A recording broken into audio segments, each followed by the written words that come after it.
In August of 1991, Mikhail Gorbachev, then president of the Soviet Union, had been negotiating a new agreement with Soviet republics to replace the USSR with a union of sovereign states. He planned to sign the document upon his return to Moscow, but a day before that, a group of Communist Party leaders opposed to Gorbachev's idea declared a state of emergency. And what triggers the coup is the idea that the Union, Soyuz, a part of Sovietsky Soyuz, of the Soviet Union, is going to be over. It was not socialism. The people who led the coup wouldn't be able to define socialism as anything more than I hold power. But what really drove them, and what really drives anti-democratic thinking in Russia, is always the question of empire. On August 19th, the Soviet Union's security agency, the KGB, blocked Gorbachev and his family from leaving and communicating to the outside world in his Crimea residence. The Soviet leader's only access to the outside world was a tiny radio hidden by his son-in-law. They learned there were tanks on the streets of Moscow. A pro-democracy demonstration formed in front of Moscow's White House. Standing up against the hardliners was newly elected president of the Russian Soviet Republic, Boris Yeltsin.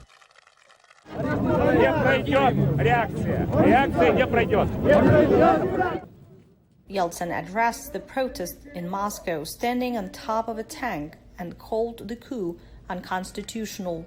Eileen O'Connor was CNN Moscow correspondent in 1991. She knew Yeltsin from his time in city government and covered his presidential campaign. It seemed perfectly in concert with what I'd witnessed before. You know, he had been very reform-minded. He was a pretty bold and sometimes impulsive leader, but this was what was needed in that case. The coup plotters made their first public appearance that afternoon.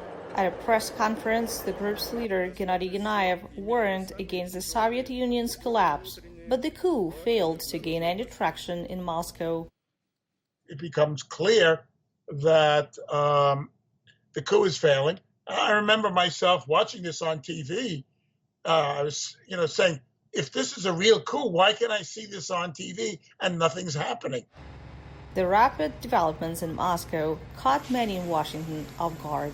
But a declassified CIA report released later shows that the CIA had warned the administration of George H.W. Bush of a potential military coup in Russia. Hundreds of thousands of people marched in the streets of Soviet cities to oppose the coup, with some military divisions siding with protesters.